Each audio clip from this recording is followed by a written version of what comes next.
Olá, meus amigos. Mais uma vez estamos aqui nessa seara de Jesus para conversarmos um pouco, né, sobre o nosso momento que vivemos, refletirmos sobre as nossas ações e tentar entender se nós que nos dizemos cristãos, se verdadeiramente agimos como cristãos e se estamos caminhando com Jesus. Sabemos que enfrentamos muitas dificuldades, muitos obstáculos, mas com certeza, apesar das nossas imperfeições, a gente tem procurado fazer o nosso melhor. E é o que nos cabe nesse momento e sempre, mas não podemos desistir de fazer o nosso melhor. Então, temos que nos perguntar, como espíritas, nós somos perfeitos? Com certeza não, considerando que estamos vivendo num planeta de provas e expiações. Pelo menos nessa encarnação, estamos nessa condição de planeta de provas e expiações. E com certeza já avançamos muito, já tivemos merecimento para estarmos aqui. Já foi um passo evolutivo grande que demos. A nossa vida é perfeita? Também não. Bom, ser perfeito ou imperfeito na nossa vida, na encarnação, é tudo muito relativo. O que é uma vida perfeita? Se considerarmos uma vida sem problemas, não temos vida perfeita.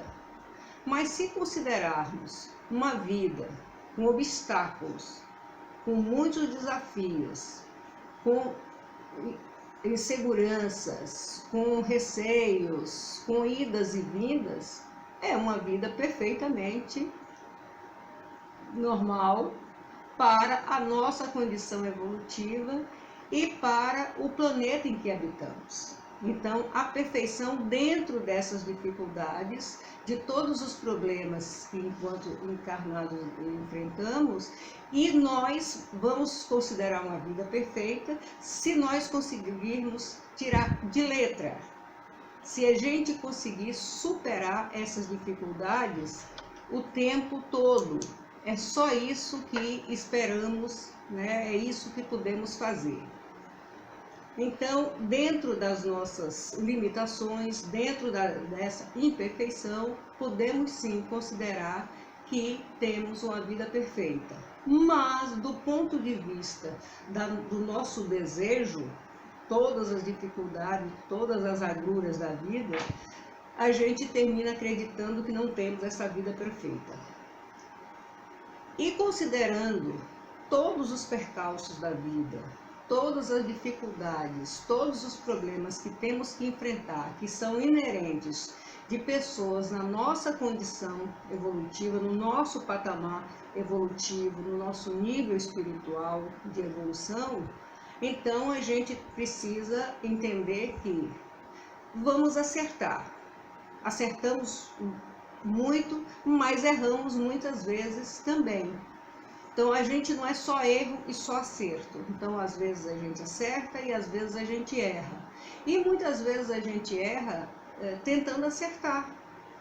Porque isso é uma condição humana. Nós somos humanos, estamos encarnados e não temos evolução suficiente para não nos considerarmos cometedores de erros. Erramos sim. Agora, o cuidado para quem se propõe a caminhar com Jesus é não repetir os erros, é não deixar esses erros dominarem a nossa vida. Só um pouquinho. Então, errar é humano, mas persistir no erro dizem que é burrice.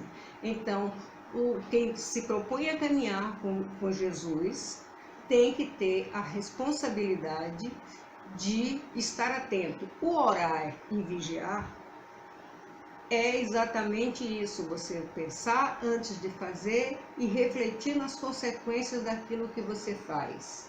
É pensar antes de falar e refletir sobre as consequências daquilo que você fala para você e para o próximo. Porque temos responsabilidades conosco e temos responsabilidade com o próximo. Então, apesar do nosso egoísmo, apesar das nossas imperfeições, das nossas vaidades, nós que nos dizemos cristãos e que pretendemos caminhar com Jesus, precisamos estar sempre atentos antes de falar e de fazer, que é considerado o orar. Então, eu reflito antes de falar e de fazer, porque eu levo em consideração as consequências da minha fala e da minha ação, para comigo e para com o próximo. Nós somos espíritas, que é uma religião de razão, é uma religião que nos chama a raciocinar. Então, nós não temos o direito de cometermos erros, achando que não tem nada demais, porque nós temos o conhecimento. Então, a quem muito é dado, muito será cobrado. Então, nós que fazemos parte de uma doutrina de razão, nós não podemos dizer que, eu não sabia que aquilo que eu estava fazendo, que eu estava dizendo não era correto. A gente pode até fazer, mas tem que assumir as consequências daquilo que a gente faz, daquilo que a gente fala. Uma criança, ela precisa ser orientada com atenção, porque ela desconhece os perigos e os erros. Então, a criança, do ponto de vista biológico. Mas quando, do ponto de vista espiritual, o adulto que já tem conhecimento continua se comportando como se fosse criança, como se desconhecesse os erros, então ele vai demorar muito tempo para crescer, muito tempo para evoluir. E nós não podemos nos dar o direito de continuarmos agindo como se fôssemos crianças, porque dentro da doutrina nós temos o conhecimento do que é certo, dos caminhos a percorrer e dos perigos que nós corremos quando tomamos determinadas atitudes. Então, não podemos, não devemos nos comportar como crianças do ponto de vista espiritual. É preciso avançar. E isso faz, quando a gente avança nessa condição de adulto com responsabilidade, adulto do ponto de vista biológico, com o conhecimento, e no caso específico eu estou falando para espíritas. Eu não posso cobrar essa postura de pessoas de outras religiões, que têm outros entendimentos, que acreditam em outros dogmas, porque provavelmente elas não teriam condição de compreender isso que eu estou falando, dessa questão de muito lhe foi dado, muito será cobrado. Então, do ponto de vista do conhecimento, da moral e do espiritual, eu estou me referindo aos espíritas.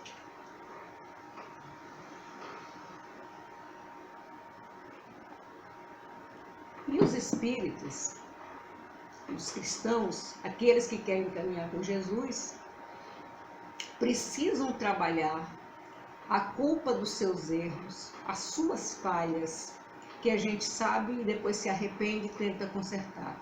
Nós precisamos trabalhar as nossas imperfeições, as nossas culpas, para podermos evoluir. E precisamos fazer isso porque, ao desencarnarmos, essas culpas, esses ressentimentos, esses medos, essas inseguranças vão junto conosco, porque fazem parte, é um armazenamento espiritual, não é do corpo físico.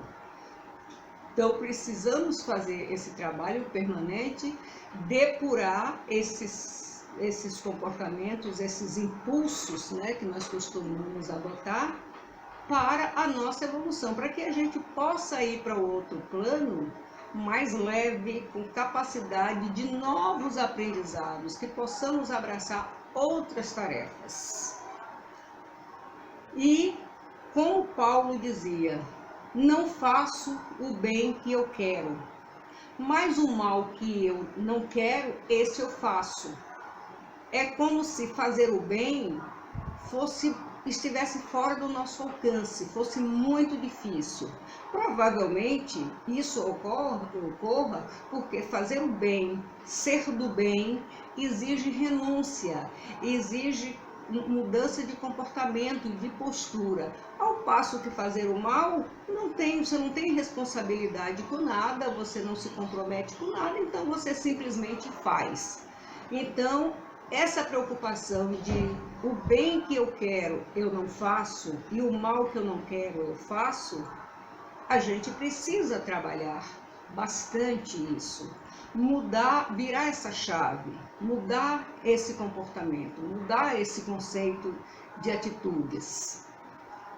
Esse é o grande dilema que atormentava o apóstolo Paulo e que também é um dilema que nos tira a paz quando nós nos propomos a sermos pessoas melhores, quando nós nos propomos a seguirmos o caminho de Cristo. Então, a gente se cobra mais ainda, precisa ser trabalhado, precisamos fazer esse burilamento para poder mudar o tônus vibracional, o tônus mental.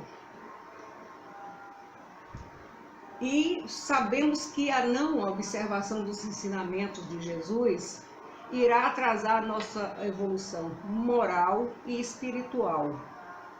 Nós temos a convicção de fazer o bem. A gente sabe o que é o certo, mas a gente termina dando uma vacilada porque insistimos em nos comportarmos como crianças. Crianças do ponto de vista biológico, e nós biologicamente não somos mais crianças. Então, fazer essa mudança para avançar na nossa evolução moral e espiritual é o que nos vai garantir a certeza de estarmos caminhando com Jesus. Nós sabemos tudo o que Jesus nos ensinou, nós sabemos tudo o que Jesus vivenciou. E nós o admiramos, mas ao mesmo tempo temos uma dificuldade muito grande de reproduzir aquilo que ele nos ensina, aquilo que ele nos convidou a fazer, que é o amor ao próximo, que é perdoar ao próximo, perdoar aos inimigos, e a gente prefere fazer diferente, né? Mas temos tempo sim para corrigir isso, porque nós já temos o conhecimento. Então isso faz toda a diferença entre nós espíritas e outros segmentos religiosos. Nós temos o conhecimento, nós não temos a preocupação de ser guiado por algum pastor, né, que diga, não, você tem que ir por aqui, e a gente transferir a responsabilidade para essa pessoa que falou. Em outras religiões, a pessoa diz, o meu padre, o meu pastor, né, o meu líder religioso, o meu líder espiritual me orientou e eu estou fazendo. Não. Dentro da doutrina espírita, a responsabilidade é individual, é pessoal. Então, nós não temos essa possibilidade de transferir a responsabilidade para o outro. A gente aprende que o ônus e o bônus é nosso a partir das nossas atitudes, a partir do nosso comportamento, das nossas palavras, das nossas ações. Então, é conosco, a gente não transfere responsabilidade para ninguém. Da mesma forma que a gente sabe que eu vou colher de onde eu plantei. Então, eu nunca vou colher da árvore do vizinho. Se eu não estiver satisfeita com a minha árvore para fazer a minha colheita, já era, porque ninguém colhe da plantação do outro. Então, se ninguém colhe da plantação do outro, cabe a mim selecionar muito bem o que eu estou plantando, do ponto de vista moral e espiritual. Então, não podemos dizer que desconhecemos o resultado, as consequências das nossas atitudes, as consequências das nossas escolhas. É a questão da causa e efeito, a lei de ação e reação, a lei do retorno. Então, o que é que eu espero ter de retorno? O que eu vou ter de retorno é aquilo que eu estou doando para o próximo e para o universo. E precisamos ficar mais atento ainda também sobre a questão de erros graves que nós cometemos. Dependendo das nossas palavras e das nossas ações, nós podemos comprometer seriamente a vida de outras pessoas, a nossa vida, mas a vida de outras pessoas.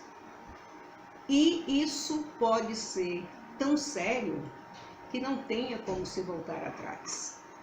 Então, se eu posso cometer desatinos através das minhas ações e das minhas palavras e prejudicar severamente outras pessoas a ponto disso ser irreversível, então eu tenho uma responsabilidade com a gravidade dos meus erros.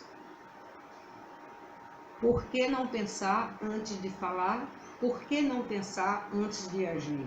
Será que a nossa consciência está preparada para enfrentar o dissabor de ficar sabendo a tragédia que por nossa causa alguém está vivenciando? É importante que a gente veja isso, porque isso nos distancia também de Jesus.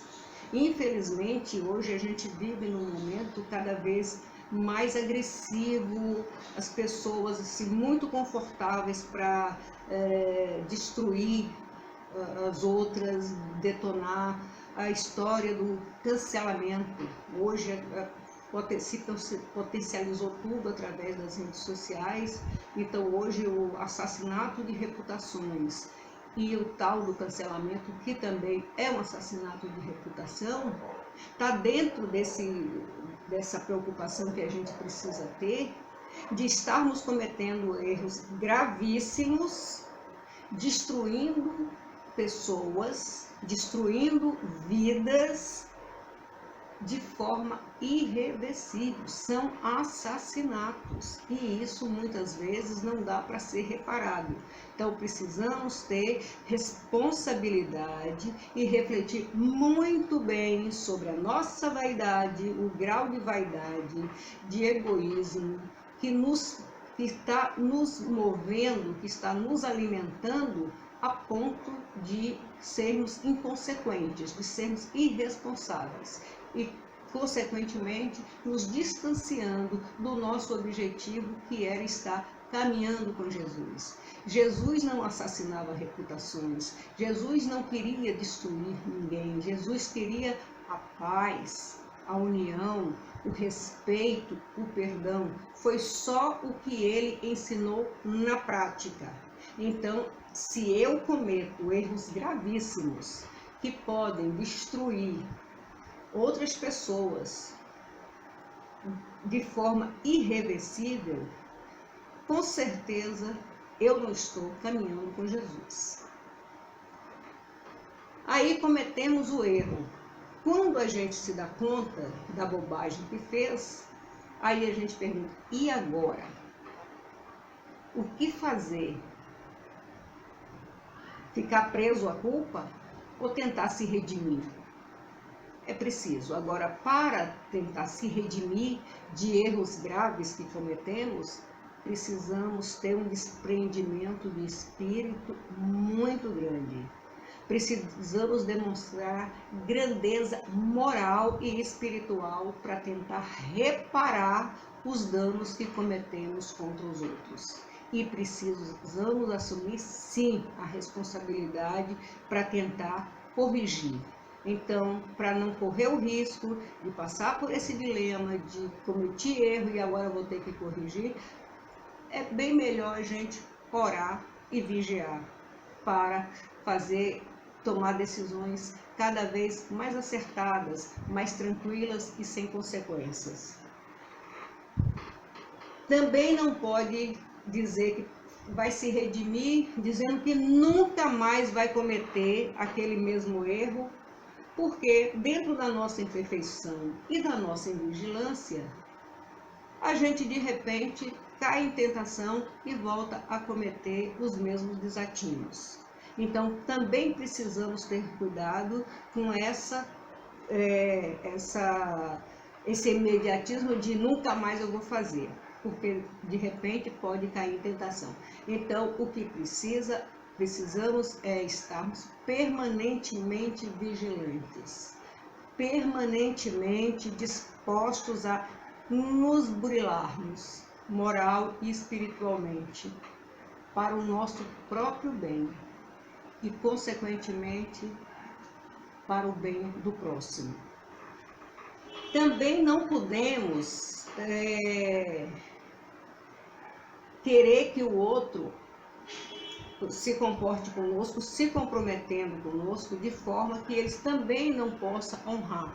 Da mesma forma que eu não posso dizer eu nunca mais vou cometer esse erro, eu não posso exigir do outro que ele comigo se comprometa a nunca mais falhar. Porque muitas vezes as nossas atitudes sérias com relação aos outros são decorrentes de algo que eu me senti ofendida, que eu me senti machucada, que eu me senti atingida. O nosso ego, o nosso amor próprio foi ferido, então eu preciso reagir.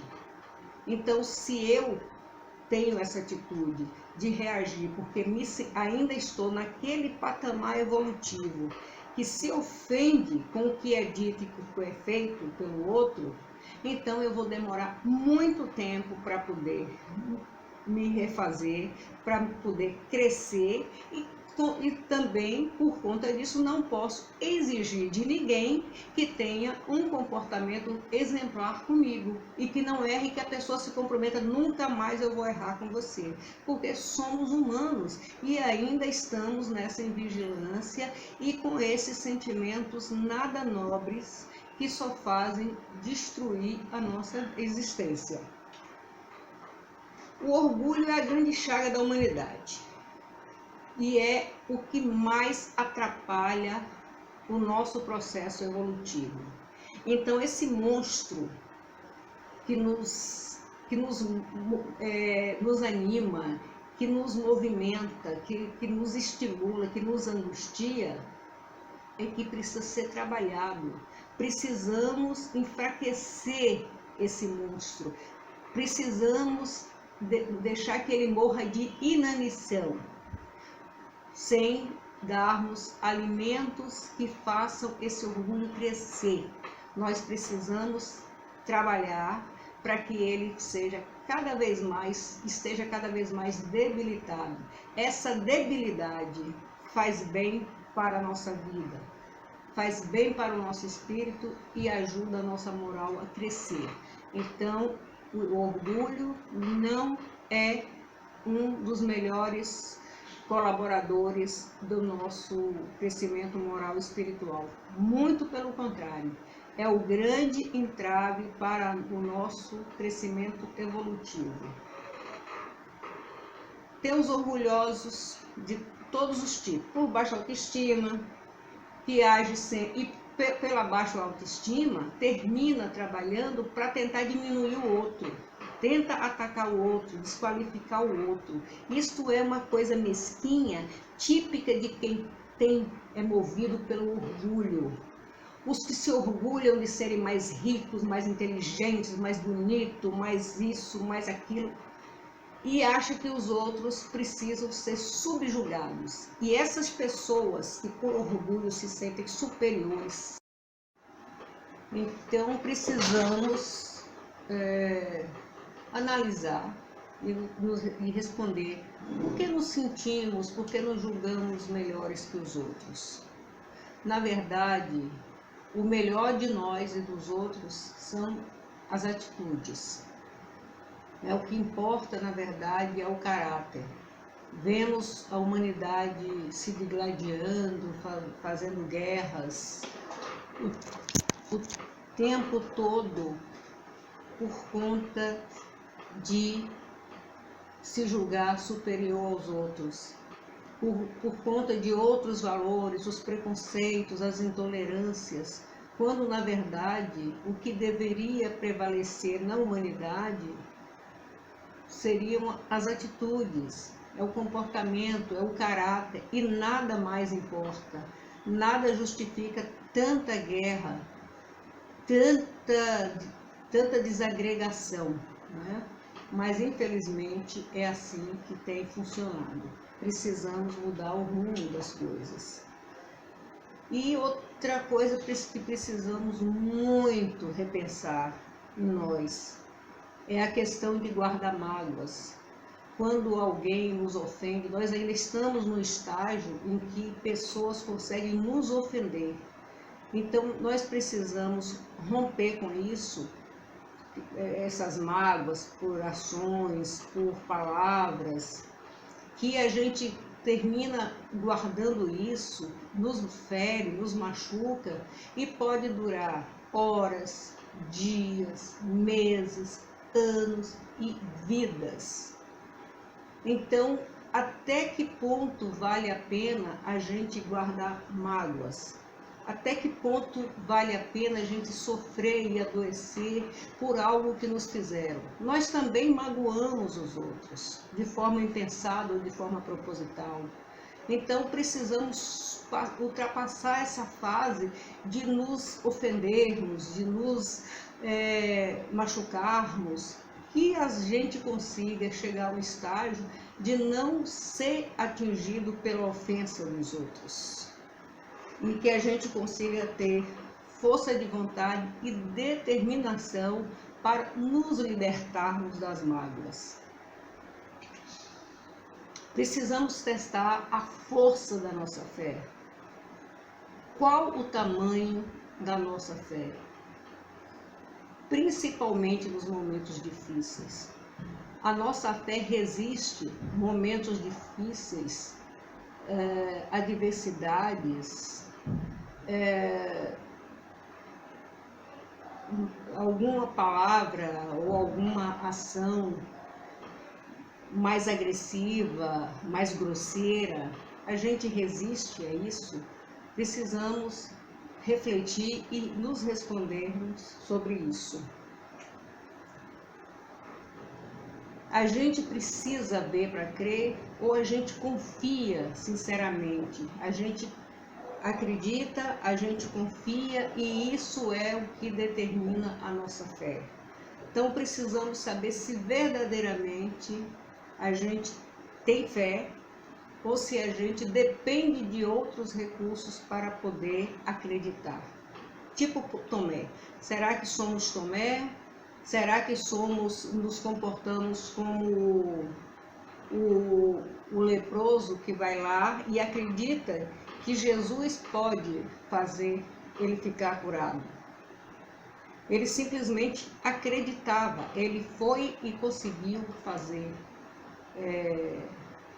e teve o seu milagre porque ele acreditava que era possível, que era a vontade dele. A nossa fé depende muito da nossa vontade, depende muito da nossa determinação em sair daquela situação em que nos encontramos, confiante de que vamos conseguir resolver. A gente tem que tomar a decisão de buscar a solução e ir atrás dela. Será que nós temos consciência do que somos? A gente consegue se avaliar, consegue entender a importância da nossa vida nesse planeta, nesse espaço, nos ambientes onde nos encontramos? Temos a dimensão exata do que nós representamos nos espaços onde nos encontramos e a importância da nossa existência? Como somos e como estamos moralmente falando? Será que a gente tem esse tipo de preocupação de fazer esse balanço, né? como é que eu sou e como é que eu estou moralmente falando? Será que nós temos consciência dos nossos defeitos? Ou nós nos julgamos superiores, acima do bem e do mal? Nos julgamos mais inteligentes, mais poderosos? Será que nós temos essa noção?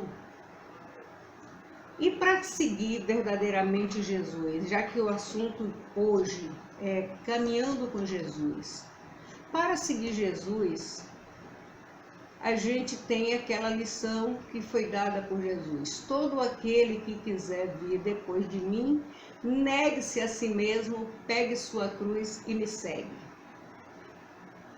Então, negar-se a si mesmo é abrir mão das vaidades, é abrir mão do orgulho, é começar a estar no mundo de forma proativa, de forma positiva, de forma propositiva, é estar a serviço do bem, a serviço do próximo, buscando a transformação. Então, isso é o que faz com que a gente esteja seguindo a Jesus. Será que nós estamos preparados e dispostos a renunciar às nossas vaidades, ao nosso orgulho, às nossas posturas, para seguir esse caminho que Jesus diz: desapegue de tudo e venha? Na verdade, esse desapegar, esse renunciar a si mesmo, é se colocar à disposição do bem coletivo. Será que estamos? Será que isso vai nos deixar felizes? Será que a gente já consegue vivenciar essa experiência de estar a serviço do próximo? Se desapegar da vida? Não chegar ao extremo, porque nem todos nós temos essa capacidade, é verdade, mas se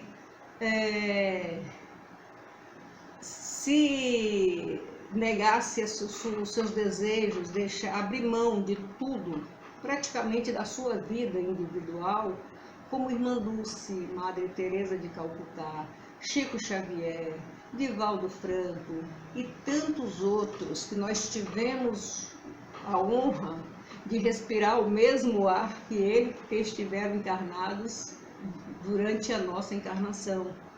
Então, é isso, a gente provavelmente não tem essa capacidade de renunciar-se a si mesmo como eles renunciaram em favor do bem coletivo, para doar-se ao próximo. Mas nós podemos sim, todos nós podemos sim, abrir mão de uma parte do nosso tempo, de parte do que temos, para transformar vidas, para melhorar, para levar alento, alegria, colo, acolhimento ao próximo, fazer com que o outro se sinta melhor, que a nossa presença possa representar alegria, possa representar reânimo para as pessoas. Isso todos nós temos essa capacidade. De que adianta ganhar todo mundo se perder a alma? Ou seja, de que adianta conseguir todos os títulos, todos os troféus, todas as benesses que a vida material pode nos proporcionar, se a gente não tiver uma importância espiritual e moral para fazer a diferença nesse plano e no próximo?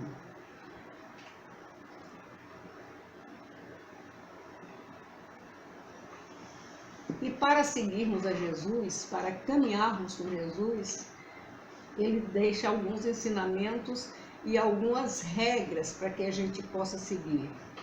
Amar a Deus, amar ao próximo, amar a si mesmo. Eu não vou conseguir amar ao próximo se eu não me amo e se eu não percebo que Deus, se eu não entendo que Deus está dentro de mim e dentro do próximo.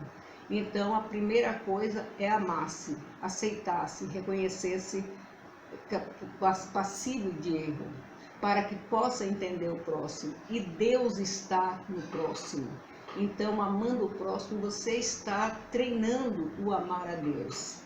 Faça ao próximo o que você espera que façam a você.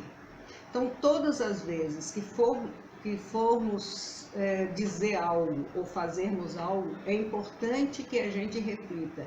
Eu gostaria que isso fosse feito a mim, que isso fosse dito para mim. Então, tendo esse cuidado, muitos sofrimentos serão evitados. Se esforce para não julgar o próximo. E hoje, na atualidade, está bastante complicado, porque o que mais tem, o que a gente mais presencia e o que a gente também tem feito é julgamento. E muitas vezes de forma muito cruel, muito perversa. Infelizmente, é uma triste realidade que precisa ser trabalhada primeiro em nós, mas a gente gosta de corrigir o outro, a gente gosta de fazer a mudança no outro. Mas a gente precisa, nesse caso, começar por dentro, fazendo essa faxina, fazendo essa transformação. Se esforce mais para perdoar sempre, treinar o perdão.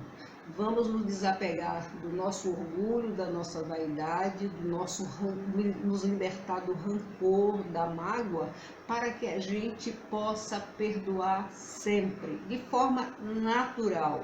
Se a gente não se ofende, automaticamente a gente já perdoou. Seguir a Jesus é se sentir leve e em paz. E para que a gente possa se sentir leve e em paz, é preciso que a gente tome a decisão de seguir a Jesus de forma consciente, de forma segura, de forma determinada. Então, abrir mão de parte do meu tempo para servir ao próximo, isso é que vai nos proporcionar essa leveza e essa paz de espírito, essa tranquilidade. O nosso espírito vai estar em festa quando a gente começar a praticar o bem por prazer, que seja prazeroso praticar o bem, que seja prazeroso para nós proporcionar alegria ao outro de forma gratuita, sem esperar nada em troca. Apenas o fato de estarmos disponíveis para ajudar e fazer o outro feliz. Então, dessa forma, não tem como a gente não estar lado a lado com Jesus. Ele vai estar nos dando essa força permanente para que nós possamos cada vez avançarmos mais na direção de onde possa se levar o bem, cada vez mais distante, levando o bem e fazendo o bem sem olhar a quem. E assim, nós temos que refletir de forma muito tranquila sobre a nossa escolha de caminharmos com Jesus. Vale a pena? Me faz bem? É o que eu quero para a minha vida? Se a gente refletir e perceber que caminhar com Jesus é começar a viver em paz e sendo luz no caminho por onde passarmos, então já valeu a pena.